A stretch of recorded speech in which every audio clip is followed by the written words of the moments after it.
All right. So, those of you watching the recording might wonder the background that you're seeing behind me, and that's uh, doing this class from my kids' house in Rhode Island, um, helping with babysitting and just having an opportunity to be away after the holidays. And also, uh, it's a good distraction for the terrible news coming out of Israel every day. Um, so so good morning all, and the portion this week is Noah, and we're on page 41 in the Eitz Chaim, or just look in whatever Chumash you're using. The second portion in the book of Genesis, chapter 6, verse 9. One more person coming in. I'll say it again. Just a sec. Not connected to audio. There. Okay. So we're at the portion Noah, chapter 6, verse 9 of Genesis. And Baruch atah Adonai Eloheinu melech haolam asher kitshanu b'mitzvotav v'tzivanu la'asok b'divrei Torah. And I wanted to start at the beginning of the portion and just kind of continue a little bit of what we talked about last week for the end of Bereshit. Just how I've always understood the portion, but how it might be particularly applicable to what's going on in Israel. Did I say the bracha? I did. Okay, good. Okay, so the Eile Toldot Noach. This is the history of Noah. It's translated, this is the line of Noah, but could be understood as this is the history of Noah. Noach, Ish Tzadik Tamim Hayam B'dorotav. Noah was a Tzaddik, would be a righteous or a just man. Tamim could be innocent. Tamim could be pure. It says here blameless. So understood, one of the four sons in the Haggadah, Tam, there it's understood as simple. So it's not meant in this. Tom is more like an innocent, someone who just has a pure spirit about them, kind of untarnished, a person who doesn't engage in any kind of disreputable kind of behavior at all. Just a simple good person, but simple in not in relation to mental capacity, but just has a very down to earth, pure idea of what it means. What is good behavior supposed to be? I'm spending a lot of time on this because the rabbis, because of the next phrase, Ish Tzadik Tamim Haya B'dorotav. So he was a righteous, pure person in his generation, and it's that qualification that the Torah has here that make the rabbis understand that if Noah was in any other generation, he would not be described as tzaddik and tamim. So, especially compared to Abraham, because Abraham is described in a similar way, but it doesn't, for Abraham, it doesn't have the qualification of bidorotav. So if we just turn ahead to next week's portion, just a second.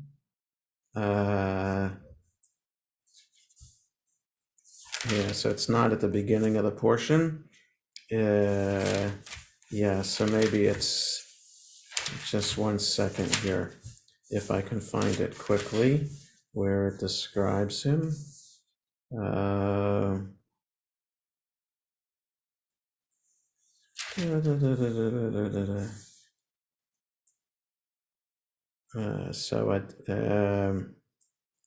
So I can't find the description of him quickly.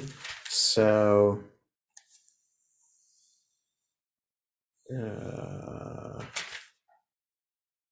yeah. Okay, I'm sorry. So I can't find the description quickly. I know it, but I can't find it. It doesn't matter.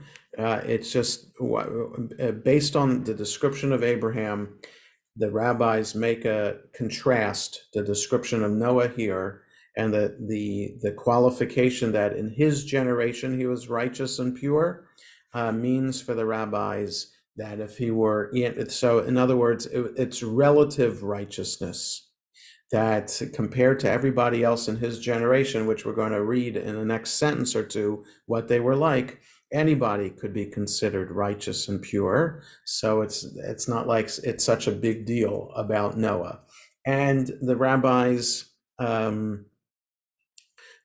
do that based on what we know about Noah and how he comes across in the portion. In the beginning of the portion, he's following God's word and builds the ark, all good. But when he comes out of the ark and plants a vineyard, he gets drunk. So perhaps for the rabbis, that's Noah's true nature, and that he's good sometimes, but not like Abraham, who is good all the time.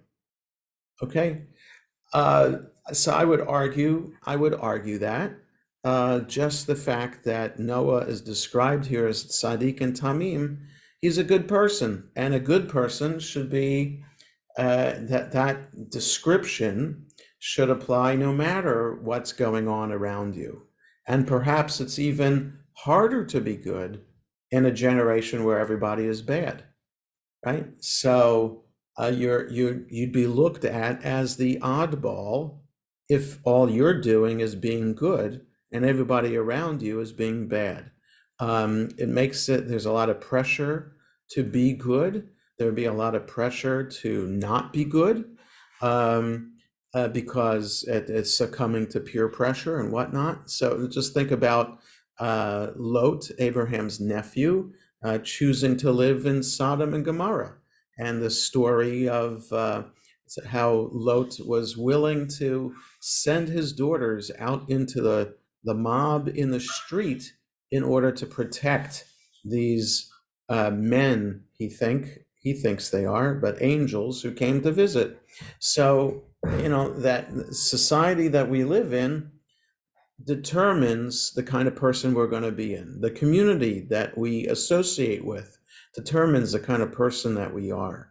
So Noah, despite the fact that he's living with evil people, it maintains his behavior to such a degree that he's described as tzaddik and tamim. So I think, just based on how the Torah is describing it, not based on the rabbis, that we should give Noah credit for his behavior, right? And depictions of Noah in Midrash, depictions of Noah in the movies, not so great. But again, I think the Torah is trying to teach us something different than the rabbis take away. So, verse 10, Vayoled Noach shlosha vanim et Shem et Ham ve'et Yafet.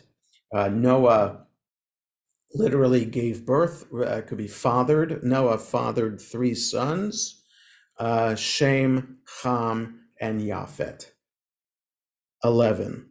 Okay, so this is the history, the line of Noah. These are his 3 sons, and he was a righteous, pure man. 11. Vatishachet haaretz lifnei haElohim. So tishachet is translated as became corrupt. The earth became corrupt before God. So As the comment below, above the line, where it says they're corrupt in verse 11 on the right side, the Hebrew stem for corrupt, shin, chet, taf, occurs 7 times in the narrative in various forms. Okay, so it's an important word in the Noah story. So corruption. The earth became corrupt before God, or the land became corrupt before God. Vatimale haaretz Hamas, and the earth was filled with corruption. Okay, so that yeah. Well, let me just say lawlessness. It's translated as lawlessness, right? We talked about this last week because I wanted to focus on the end of the portion Breshit and focus on this in relationship to the war with Hamas going on now. We talked about last week the Arabic word Hamas, while the organization name is an abbreviation, as I pointed out, 3 Arabic words, which essentially translate to Islamic resistance movement. But Hamas is also an Arabic word meaning zeal, and it's in a positive way.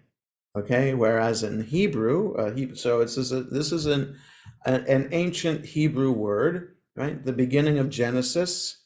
Torah Hebrew is Old Hebrew. It's older than later biblical Hebrew and certainly older than Rabbinic Hebrew. So we could understand it as a Hebrew word. Perhaps it was brought from another language, but the commentary above the line doesn't say that. It doesn't say that it's borrowed from another language. So it's a Hebrew word, and here in Hebrew, it's a negative description, lawlessness. So it's not zeal in a positive way, it's lawlessness.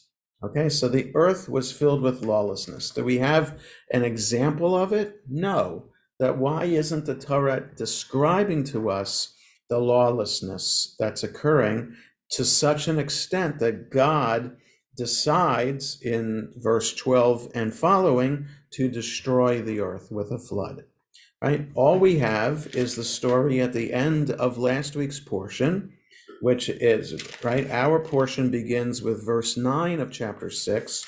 If we go to the beginning of chapter 6, which is at the end of last week's portion, is the description of the sons of God and the daughters of man cavorting with one another. I was talking about these ancient myths that the oral tradition that the Torah came from. There's a remnant of it in the Torah and remnants of it in other books of the Bible, right? Sunday and Monday were Rosh Chodesh. There's a psalm added to the psalm for Rosh Chodesh. The psalm for the new month is added at the end of the service. It's Psalm 103. And towards the end of that lengthy psalm, which talks about the wonders of creation, how God created the world, because the new month is the new moon, and how the moon is starting its phase again. It wanes and then it starts to wax again. Right, so it's an opportunity to focus on this, the cycle of the earth and rejuvenation every month. Okay, and in that Psalm 103, it talks about God creating Leviathan as a plaything for God. Okay, where is that taken from? It's not in chapter 1 of Genesis or chapter 2, which describes the creation of the world and all the animals. It doesn't name any animal that God created. The only animal that is described is the human being, Adam and Eve, right? So no Leviathan mentioned there. We talked about Leviathan last time. Okay, so all of this myth of the sons of God and daughters of man, is that the corruption that was on the earth at the time? We don't know. We don't know. So we're left to for us to understand, and I'm sure there's a lot of midrash describing the kind of corruption and lawlessness that was around at the time. So verse 12, Vayar Elohim et haaretz v'hinei nishchata. God saw the earth, and behold, it was corrupt. Ki hishchit kol basar et darko al haaretz. Because all flesh corrupted its ways on the earth. Now, again, we're just left to try to figure out how did we become corrupt? So let's look below the line of verse 11 on page 41, the commentary there, below the line on the right-hand side. The first comment, corrupt before God, God deemed their behavior corrupt, but they themselves saw nothing wrong with it. Okay, so there the commentary is adding a layer here that the corruption was such that people engaging in that behavior had no idea that it was wrong. And then the earth was filled with lawlessness. The Jerusalem Talmud, that is the commentary on the Mishnah that was based in the land of Israel, from around 200 CE to 400 CE. That's when the Jerusalem Talmud was edited, around the year 400. The Babylonian Talmud, rabbis doing the same thing, interpreting the Mishnah, but they're in Babylonia, in what is Iraq today, for 300 years. 200 to 500 is when the Babylonian Talmud was edited. So the Jerusalem Talmud understands the word translated as lawlessness, Hamas, to mean that people, so here is a midrash to explain what the corruption is, that people cheated each other for small sums that the courts could not prosecute them. This caused people to lose faith in the power of government to provide them with a fair and livable world, and society began to slip into anarchy. So for the Jerusalem Talmud, this midrash, which is fascinating, said it's nothing major. It didn't start with major things. It started with something minor, cheating someone out of, let's say, there's a minimum amount for which you can take someone to small claims court, right? The little bit of American law that I know, small claims court, right? So small claims court is not for somebody cheating you out of $1. There's a minimum amount. Let's say it's $250. I don't know what it is. It doesn't matter, but it's an amount that is the threshold beyond which you can bring this to court, but below which you can't. Okay, so that's the Jerusalem Talmud is suggesting, because apparently in rabbinic times you had a minimum also that is significant enough to for a court to spend its time on. So if people are cheating each other of below the minimum, let's say the minimum's $250, and you cheat someone out of $249, that's the idea. There's nothing you can do about it. There's no recourse that you have. And so if people keep doing this, then they can get away with it. And that leads to further corruption and lawlessness. So there's a phrase, mitzvah goreret mitzvah, a mitzvah toes along another mitzvah. So you start doing one, there's a domino effect. The more you do good, the more good you will be doing. So, and then the opposite is true too. Aveira goreret aveira. A transgression leads to more transgression. So it's interesting that the Jerusalem Talmud explains the corruption as starting with small things that lead to big things. Okay, so that's how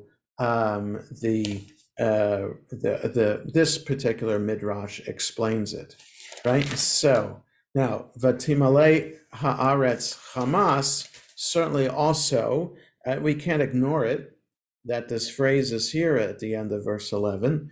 It just because it's of what's going on in Israel and the corruption that is associated with Hamas and the evil that is associated with Hamas. Now, and we're told that God sees the corruption on the earth, and we haven't gotten to well, let's do first verse 13 because the word Hamas is in there again. Vayomer Elohim leNoach. Elohim, God, said to Noach, Kates kol basar ba lefanai. The end of flesh has come before me. In other words, I've decided to end all humanity. Ki mal'ah haaretz chamas mipneihem, because the earth was filled with lawlessness before them. Vehineni mashchitam et haaretz. And here I am about to destroy the earth. Okay, I'm going to destroy the earth. So to destroy is another version of the word corrupt. So tishachet haaretz, we had it in verse 11, the earth became corrupt. Here, mashchitam, shin chet taf, same root, going to destroy. So corruption and destruction are interrelated based on this root, right? So, and because the earth was filled with this lawlessness. So I just want to comment, I sent out an email a little while ago through the constant contact system. So, the fancier emails that come out that you all should have received, like I said, a little while ago, but I'll send it out again on the listserv about the horrific result of the bombing of the hospital, the rocket attack of the hospital in Gaza yesterday. So when that happened, awful, just awful, and we all knew that Israel's war with Hamas would result in civilian casualties, right? We all know also that the IDF, Israel's army, does the best it can to avoid as much civilian casualties as possible. But Hamas, as part of its tactic, is to work from the civilian population itself. That's how evil Hamas is. They hate Israel so much that they have no regard for their own fellow Palestinians' life. And they're willing to sacrifice fellow Palestinians for the sake of anything to make Israel look bad, so that Israel will be vilified in the League of Nations, right? So the more that Israel becomes isolated, the more Hamas's strategy is successful. So I knew just instinctively when I saw the news about the hospital that this doesn't sound like something Israel would do. And if it turns out that Israel did it, it would certainly be an accident, a tragic accident. It took Israel a while, which is also unfortunate, because the longer it took Israel to respond, the more the false news and the false narrative could get out there and be expanded upon and exploited in social media. And that's what happened. And also Arab governments, leaders of Arab countries throughout the Middle East condemned Israel for this and believed the Hamas version of the story, that it was an intentional Israeli airstrike. It became clear 2 hours afterwards, when Israel was ready to present the evidence, that Israel had nothing to do with it. Israel doesn't target civilian targets like a hospital. Israel would never do that. And in fact, it was a Hamas affiliate's rocket that was shot into the hospital. Now, Israel didn't say that it was an intentional shooting of the rocket, but the rocket apparently was shot from a cemetery that's right behind the hospital. And Israel was pointing out there were a lot of errant rockets uh, emanating from Gaza that went off track. And so this was one of those rockets. Now, if it wasn't intentional, it wouldn't surprise me that Hamas would do this on purpose. They're realizing that perhaps Israel has too much support in the world, and they're willing to sacrifice the innocent civilians in the hospital for the sake of damaging Israel. So, fortunately, President Biden sided with Israel and said as much. Well, said it in a weird way. Seems like it's from the other team, not from you. A very strange way to put it. Why couldn't he just say it came from Hamas and not from you? But at least President Biden believes the Israeli army and knows the truth about what happened and was not hesitating to say that. The problem now is how willing are other countries to backtrack and say that Hamas is wrong. Clearly, nobody else has said that yet. Even the New York Times hasn't fully retracted. New York Times, if you go on it, still says conflicting stories about where the rocket comes from, which is despicable because the Israeli army, just the unwillingness of the New York Times to believe the Israeli army explanation. So I say all this not to be political. I say this because of the word Hamas that's in verse 11 and verse 13, and the nature of corruption and lawlessness that could lead to having the desire to start over. So what is this flood story? Let me put the flood story in a context. How are we supposed to understand this flood story? So those who try to build a replica of Noah's Ark believe that anything written in the Torah must be scientifically and historically accurate. In other words, what we're reading in the Torah is a true description of events as they were. And I can understand, there are those in the Jewish community who understand the Torah that way as well, understanding that if the Torah is the word of God, therefore it has to be true. Why would God invent matters and be cryptic? Why wouldn't God be telling things the way they happened? So there is that perspective to the Torah. I don't understand the Torah that way. I don't read the Torah as history.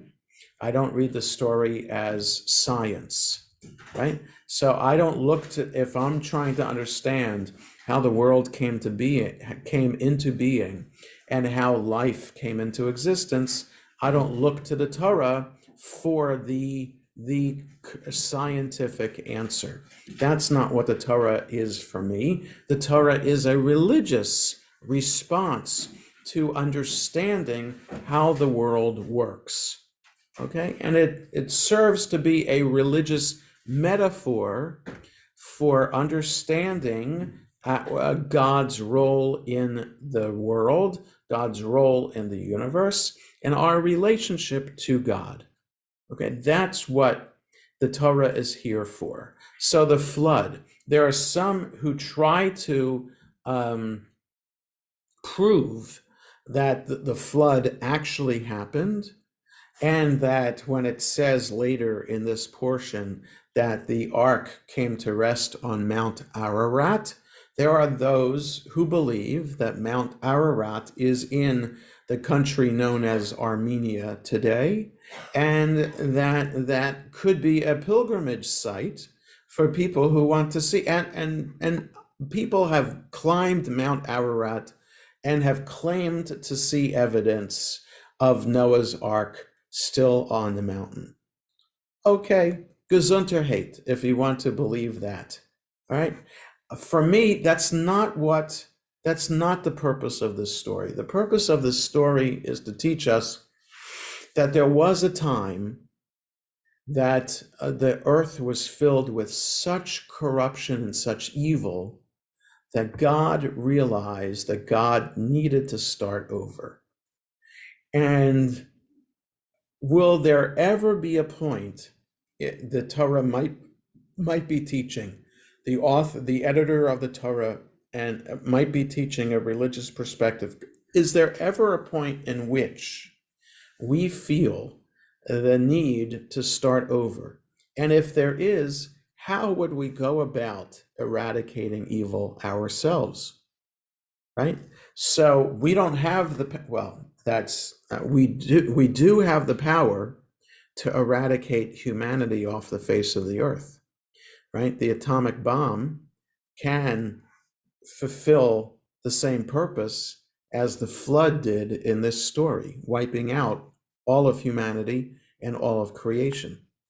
However, after the flood, the earth can start over again. After an atomic bomb, it can't. The radiation residue there would prevent the earth from starting right over. Right. So we have the capacity to do this. Perhaps this is a lesson for what we need to do to eradicate evil in the way that we have before us, and perhaps the need that we have to stand up to evil. Right? So let's say that the Torah was edited around the time of King David or a little bit later, during the times of the kings. So the kingdom of Israel was a corrupt kingdom. The prophets, just read any of the prophets later in the Bible, and they all are preaching against the kings of Israel who allowed idolatry to enter into the temple in Jerusalem, the priests of Israel who did not put up a fight for it, and the people of Israel themselves who allowed idols into their homes. So that's a level of lawlessness and corruption, that it's a religious lawlessness and a religious corruption that entered society at the time. And often the prophets compare the exile to Babylonia as a version of the flood.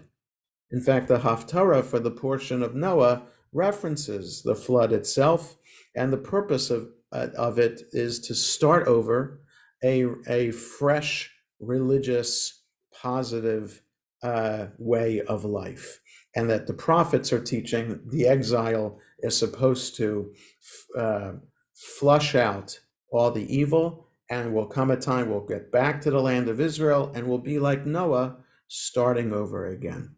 Okay, so for the prophets, the flood is a metaphor for the exile itself. Now, in later history, later Jewish history, there are plenty more examples of corruption in society, whether it's in Jewish society or whether in the world around them. So imagine living at the time the Romans destroyed the temple in Jerusalem. The Jewish community itself was corrupt. No, the priesthood were puppets of Rome, and so the priests, the Kohanim, were corrupt. The whole community was corrupt and disjointed. There's the story of two people, Kamsa and Bar Kamsa, who hated each other, and they became the metaphor for this idea of sinat chinam, random acts of hatred that were perpetrated by members of the Jewish community against each other. And so since the Jews hated each other, that was a reason, the rabbis say, that the Romans were able to destroy the temple. So there are many, many more examples of hatred on the earth, in from generation to generation, and the flood is the extreme way in which to counter it. We're not supposed to go to the extreme. I think the example of the rainbow that God brings is meant, and to say that God will never destroy the earth again in the form of the flood is a way for us to say, no, we can't go that far in eradicating evil. We have to do the best we can without the atomic bomb, for example, um, to uh, try to stand up to evil. So what Israel is trying to do now, as this war with Hamas continues, is to stand up. And our job as an American Jewish community is to let Israel know that they're not alone. The standing up to evil is tremendously challenging and can be soul sucking because of how limited success we have in standing up to evil. It's one thing for the Jewish community to stand up in a prayer vigil for Israel. That's easy because it's Jews coming together to stand up for Israel. How much harder would it be to convince non-Jews to stand up for Israel, right? So even at the beginning of the war, where it became clear that the barbaric atrocities that were perpetrated against Israel, there were still people around the world who said that Hamas had the right to do that, and that Israel, through its apartheid behavior, these people are saying, that any method of fighting against them is legitimate. How that, if there isn't another example of corruption of truth, that is the primary example of the corruption of truth. That people just are so convinced to the legitimacy of the Palestinian cause that they think that Hamas is the legitimate representation of the Palestinian people, and that they are the legitimate army of the Palestinian people, and therefore any action that Hamas does on behalf of the Palestinian people to try to bring down the oppressor, namely Israel, and to bring freedom to the Palestinian people is appropriate. How awful this perspective is, and how deep-seated this perspective is as well. There are agencies that promote this. The United Nations promotes this narrative. There are governments that believe in this narrative as well. And it's so difficult for Israel to be able to convince other people and leaders around the world and the average person that Israel has a right to exist, and that Israel's perspective on the situation and its relationship with the Palestinian people, that Israel's perspective is a just one. So the idea that the earth became lawless and corrupt takes on this new meaning today, in that the dissemination of information is so broad, and that people think that what they read in social media is true. That's a corruption that is over the face of the earth. And we need we have a tremendous amount of work to try to enter into the social media world and to bring some sanity to it, which may be impossible to do, and in the normative ways of changing the narrative by building relationship with leaders of countries is the other way to do it. There's a picture maybe it was in the New York Times, maybe it's the Times of Israel that I just saw before class started of, Biden had just come down the steps of Air Force One on the tarmac at Ben Gurion Airport, and Netanyahu hugs him, a huge embrace. And you can understand where that's coming from because, in a way, Biden is Israel's only friend right now. And Biden is President Biden is remaining true to backing Israel. So understanding that Israel is feeling isolated, but the strongest country on earth has Israel's back, and Israel better make sure that it doesn't do anything to jeopardize that relationship. Israel can't afford to be alone. And it's one thing for the Jewish community to support Israel, but you need countries like America to support Israel too. So it's standing up to